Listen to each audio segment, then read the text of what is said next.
Scotland মানেই castle, monument আর পাহাড়। চলো আজ তোমাদের আমার স্কটল্যান্ড ভ্রমণের কিছু গল্প বলি। হ্যালো এভরিওয়ান, আমার নতুন একটি ব্লগে তোমাদের অনেক অনেক স্বাগত।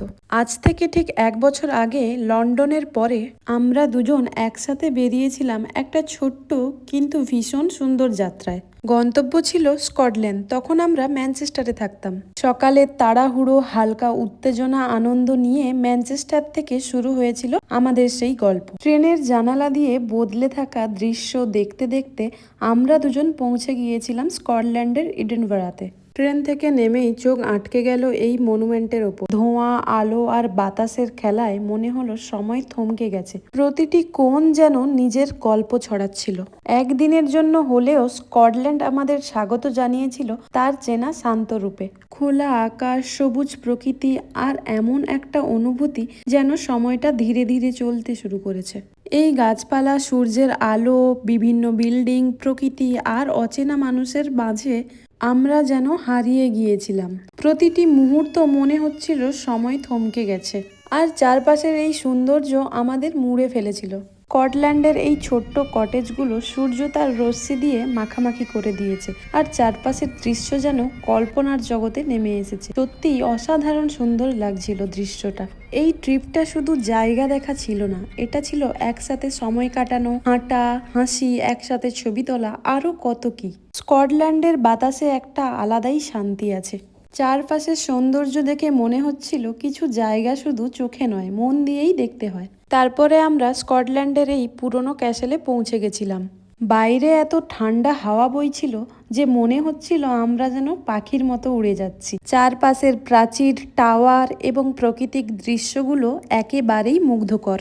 ক্যাসেলের ভেতরের করিডোর দিয়ে হাজবেন্ডের সাথে ঘুরতে ঘুরতে মনে হচ্ছিল প্রতিটি মুহূর্ত একদমই আলাদা, একদম ম্যাজিক্যাল। আর বাতাস এত ঠান্ডা, মনে হচ্ছিল প্রকৃতি সবকিছুকে আলিঙ্গন করছে। দৃশ্যের সঙ্গে মিলে যেন এক অসাধারণ শীতল অনুভূতি। তারপর ক্যাসেল থেকে বেরিয়ে আমরা চলে গিয়েছিলাম স্কটল্যান্ডের এই সুন্দর সবগুলোতে। স্কটল্যান্ডে আসার আগে আমার হাজবেন্ড আমাকে হ্যারি পটার সিনেমার সবগুলো পার্ট দেখিয়েছিল, কারণ এখানে নাকি হ্যারি পটারের কিছু অংশের শুটিং হয়েছিল।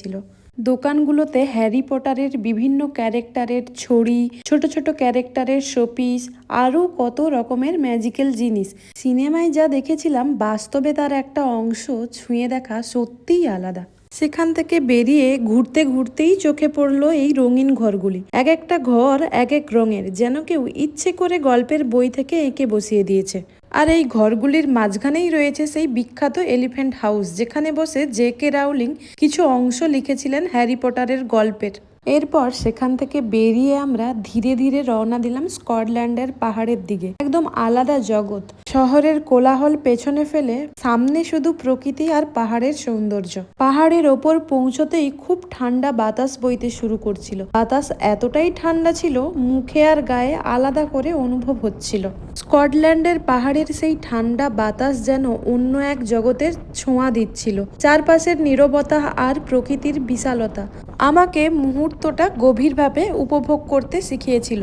মনে হচ্ছিল সময় যেন থেমে গেছে সেই অপার্থিব সৌন্দর্যের মাঝে। সূর্যের আলো তখন নরম হয়ে এসেছিল। তারপর পাহাড়ের ওপর থেকেই চোখে পড়লো একটা লেক। পাহাড়ের ওপর থেকে নিচে তাকিয়ে মনে হচ্ছিল এই দৃশ্য শুধু ক্যামেরায় ধরার জন্য নয়, এটা মনের ভেতরে ধরে রাখার মতো। লেকটা এতটাই সুন্দর যে ভাষায় প্রকাশ করা যাবে না। এরপর লেকের ধারে আমরা হাঁস দেখতে পেলাম। কিছু পাখি লেকের ওপরে উড়ছিল। ওদের আমরা খাবার দিচ্ছিলাম আর ওরা খুব আনন্দে খাবারগুলো খাচ্ছিল। তারপর ওখানেই অনেকক্ষণ বসে বসে দৃশ্যগুলো উপভোগ করছিলাম। এই দৃশ্যগুলো সারা জীবন আমাদের মনের খাঁচায় বন্দী হয়ে থেকে যাবে। সবশেষে স্কটল্যান্ড থেকে ম্যানচেস্টার ফেরার পথে আমরা গাড়ির জন্য অপেক্ষা করছিলাম। যাত্রা বাড়ির দিকে হলেও এই দৃশ্য আর অনুভূতি আমাদের মধ্যে থেকে যাবে আমৃত্যুকাল। তো কেমন লাগলো আমার এই স্কটল্যান্ড ভ্রমণ, কমেন্টে অবশ্যই জানাবেন। এখন টাটা।